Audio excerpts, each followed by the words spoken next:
Hi, I hope you have had some time to think about this, but not too much time, right? Because this is not that difficult. So P naught has to be div 1 over R minus G. And I repeat again, take the time to figure out this formula. The key is if you know this formula, you know every other formula. Pretty much you can derive on your own.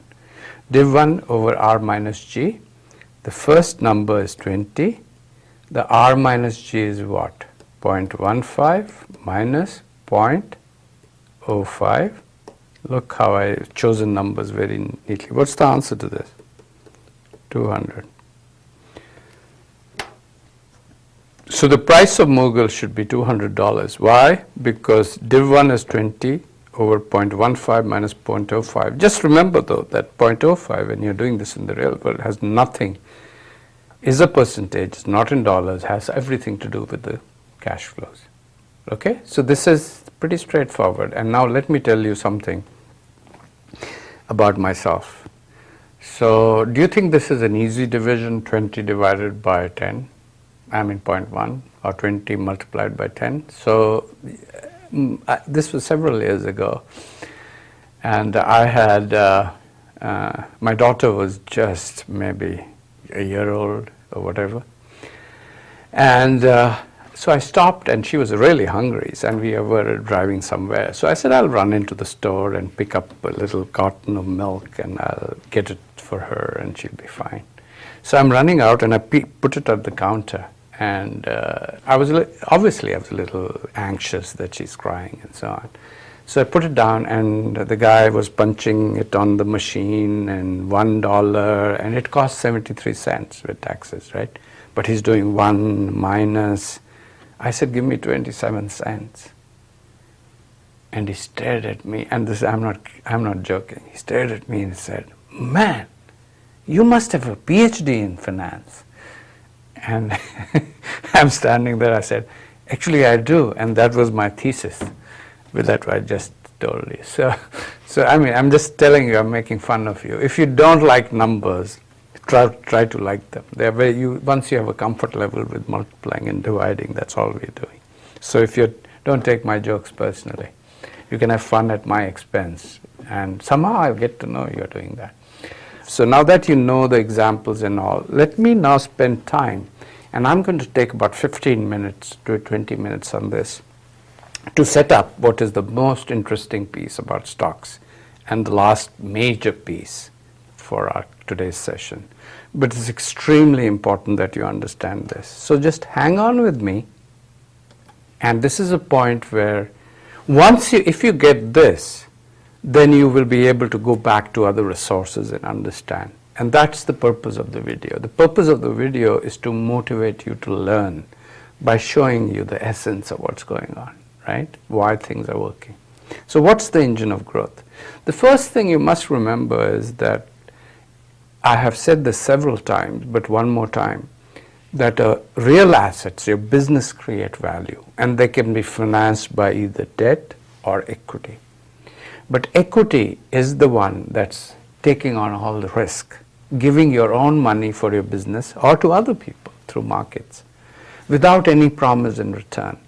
Turns out that kind of giving leads to growth, leads to value creation. A contract is not value creating. Why? Because if you tell me, show me what you'll give me back, you can't participate in the value creation. Obviously, equity will suffer from value destruction too, but that's where the risk comes in, right? Okay, anyway, so let's start off, and I'm going to introduce some terms. I will assume you agree that you need capital to start a business. Remember what I told you when we did cash flows? What happened at time 0? You had to make some investment, minus I naught, right? I will do everything per share. Why am I doing that? Because the way stocks are traded, and we'll see today, we'll go to the website right at the end. The way stocks are traded per share, right? The whole company doesn't trade. If that were the case, it would be really difficult for trading to occur. So I will call this invested capital per share. So please write this down. As I said, my videos are supposed to introduce you to ideas, and then you make your own notes. So capital per share is invested capital per share is the terminology, and you'll see this in books and so on. Okay, and this is please pay attention to this.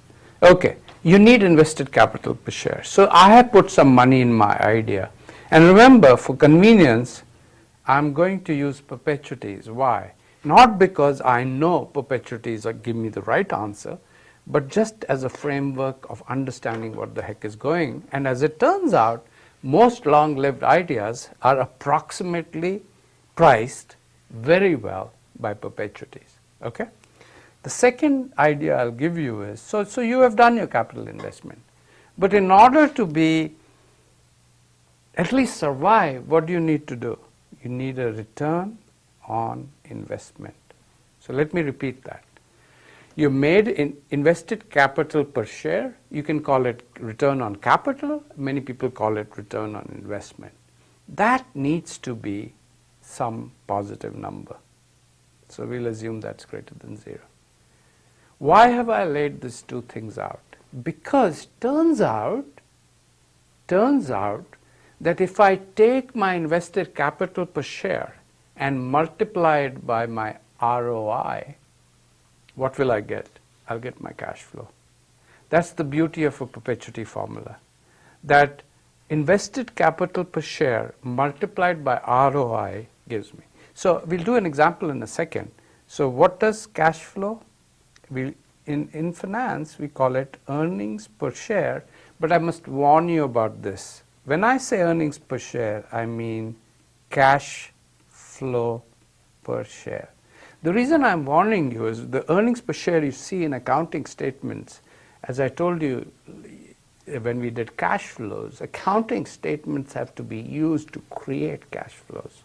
Not that they're trying to cheat. Their way of recording stuff is very different from actually when the cash flow is happening. We know how to do this.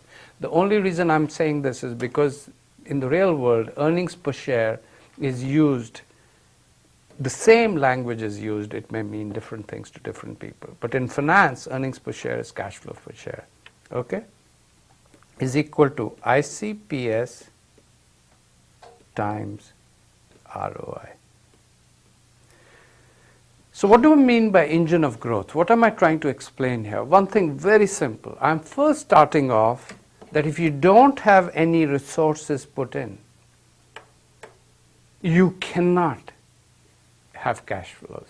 That's a very simple. If you don't have assets, you cannot generate a business, right? Whatever the business may be, whatever the cash flow source may be.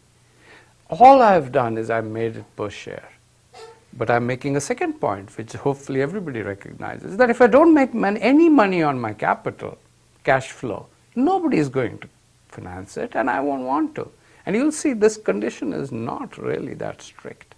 Okay. But what is my cash flow then? If I'm using perpetuity, cash flow becomes very simple. And we'll do problems in a second. And I again tell you right now, just think about it. So I've generated my cash flows. So this times this gives me my cash flows. Now comes the really fun part. We have our cash flows. Who generates our cash flows? Assets. Real assets. In generating these cash flows, in creating these cash flows, do you ever go to the liability side, or do you remember MC Hammer? Can't touch this. Can't touch this.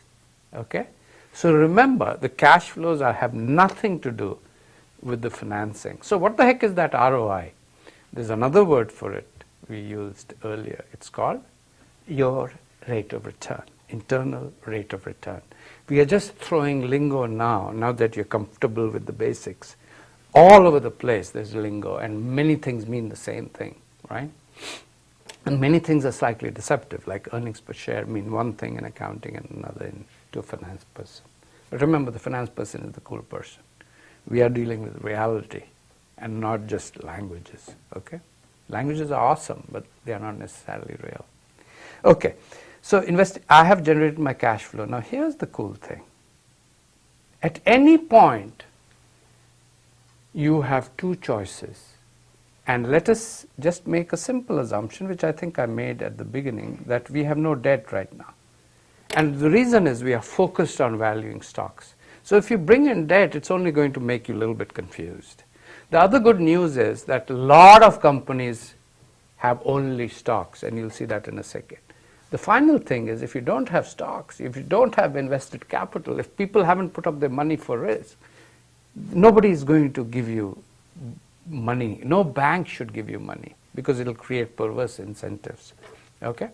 And by the way, a lot of the crisis, partly that happened. Okay? So just remember that. Okay, the first thing you could decide to do is pay out a dividend. Right? Suppose I was making $10 this year. My cash flow was $10 and I had one share, simple. I could give all $10 out, right? And what do I call that? Dividend. But if I paid all $10 out, how would I grow? Right? So there is a second thing I can do, is called retained earnings. Let me write it out. Retained earnings. Now you see what's going on. Very simple. I have generated some money from my previous assets. I have generated, say, $10 this year, and we'll do detailed examples. I could do two things. I could either pay it out or I'll retain it. Now, it seems like a naive person would say, give me all the $10 right away. I'm a stockholder. That's not quite the smart thing to do under some circumstances. So question is, when would you retain earnings? When would you want, you are the shareholder, you are the investor, when would you want the company you have invested in to retain part of the earnings? When it has great ideas for the future or not so good ideas for the future? When it has good ideas for the future, right? So retained earnings goes back, and that's why I said this is an engine of growth. So let me just make one thing which will make our life simple. I'm going to divide this by earnings per share and divide this by earnings per share. And these become fractions. Okay? And this fraction I'll call B, and this fraction I'll call 1 minus B. So if I add B and 1 minus B, what do I get? 1. So the fractions have a very cool thing about them. I can just multiply, it's like a factor. So of every dollar, how much is this company reinvesting? B. If it's reinvesting B, how much is it paying out? 1 minus B times the total cash flow. Does that make sense, right? So one last step. Where does this B go? This goes back, and I'm going to do a circle. It goes back to replenish your capital. But for what purpose? The purpose should be to create more capital, more assets with good ideas so that you grow. One last step and we are done with the concept. So now you understand what's happened. You had initially put some capital, invested capital per share. That capital is earning a positive rate of return. You're getting some cash flows which is a product of the two. Suppose that cash flow is $10. You have two choices as a company. Either pay them all out of dividend or pay part as dividend and part retain. Or don't pay anything. Microsoft didn't pay any dividend for more than 2 decades or plus some. Why? Because if it paid dividends, people would say, what the heck, why are you doing this? You've got such awesome ideas. Just use it. Take my shirt too. You know what I mean? So there's something called negative dividends. I was a shareholder, if I was, and I knew Microsoft could grow so fast, I would give more to them. Because dividend is a way for the company to pay me, but I may want to pay more to buy more shares, give more money. Anyway, so it's not the case that you want to think, oh, getting dividends is good or bad. It depends, right? It depends. So now, suppose B is retained and it goes back and replenishes capital. What will it generate? It will generate the G we have always looked at. The G, the growth rate in our cash flows. And I'm going to write the formula here, which is very intuitive.